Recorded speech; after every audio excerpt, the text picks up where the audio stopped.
glad that was able to come here and then we're able to do this. I have a friend of mine, Dwayne DeLong, who's going to perform later. But it's really good to see everybody. Swear to God, you look like sisters.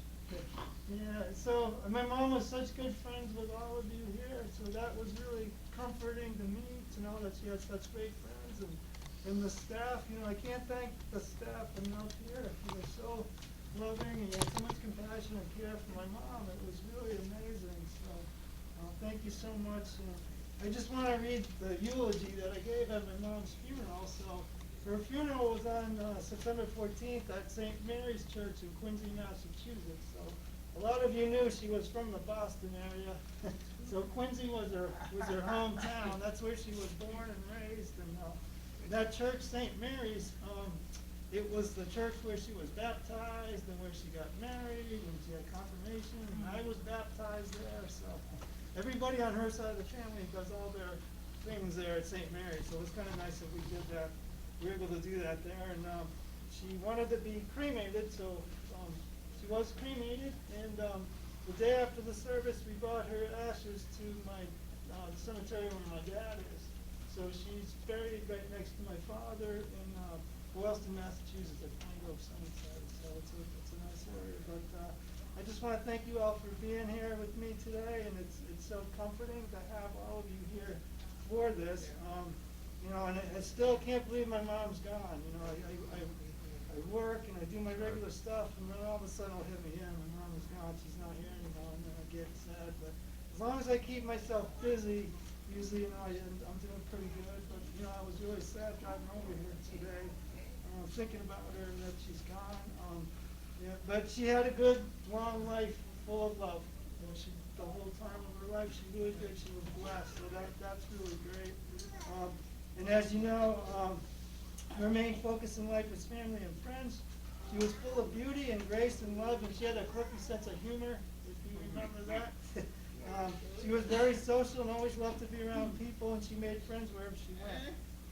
My favorite memories of her when I was a boy, we lived in Hyannis, Connecticut, on the water near Long Island Sound. My dad was in the Navy, and he was stationed at the sub base in Groton, so that's why we lived there. But that was a special time in our lives. We had a lot of good times there. All my mom's relatives from Massachusetts, that was pretty close, so they'd come visit us. And we used to ding steamers, or steam clams right off the beach in front of our house, so that was pretty nice. And I was in the Cub Scouts, and my mom was the den mother, so she was always very involved in all the stuff that I did when I was growing up. And even though I'm 60 now, I'm still her little Jimmy. I was always her little Jimmy, so I never quite got away from being called that all the time. But that was it. It was a difficult time for my mom and me when my father passed away. My dad, Jay, he passed away unexpectedly in November of 1994. So that was a really hard time for me and my mom.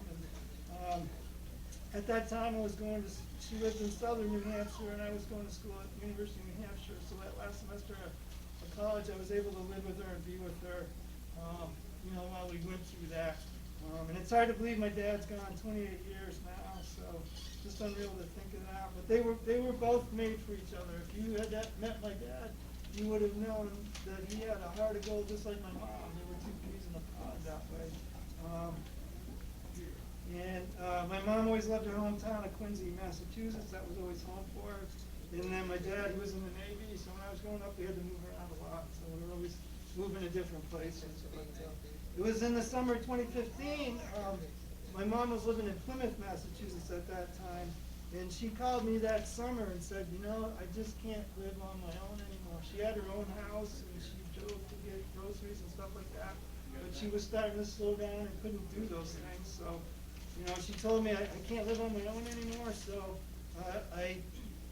I'm an only child, so I'm the only person that was to take care of my mom, so I moved her out here to New York to be closer to me so that I could take care of her. And she moved into the Plains Parish Homestead in Oneonta. So she lived there in independent living for 2 years. And then she lived in assisted living there in the Plains for 2 years.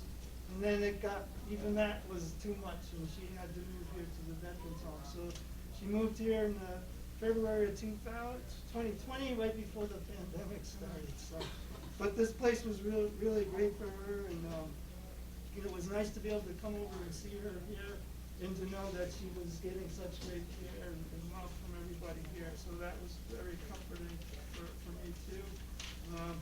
My mom wasn't a veteran, but my dad was, so that's how she got to live here. And I think it was Paul that you gave her the nickname Mama. Maybe, I'm not really sure how it started, but I think it was Paul that started calling her Mama, so everybody called her that. And kind of her calling card was Yoo-hoo. Yeah, and Paul, you had told me she would always call Yoo-hoo instead of pulling the cord. You said they should change the cord so when you pull it, it says Yoo-hoo instead of ringing the bell or whatever. I'm still working on it. Yep. And then there was another event that I think you or somebody told me about. We were having a gathering in the auditorium, and she was one of the last people to come in. Everybody else was in there. When they brought her in, everybody went, yoo-hoo. So that really stuck. And then, after my mom passed, Paul sent me a nice letter, so I just want to read that. But it said, "Dear Jim, I want to reach out to you and say thank you so much for the beautiful card you wrote to me. I really loved how you included your mother's friends and us staff members in the obituary. I really did adore your mother, and she always made me smile. I loved her laugh and how full of life she was. She was never in a bad mood and one of the facility's favorites. Staff members and residents still talk about her and say how much joy she brought into their lives. I cannot play a game of Reno Keno without hearing her voice picking on me because I could not pronounce the word diamond correctly. She told me I didn't know how to speak because I didn't have a Boston accent." So I read that at the service. Everybody was laughing. They can see that. I truly will miss her. I'm just so thankful I got to meet her.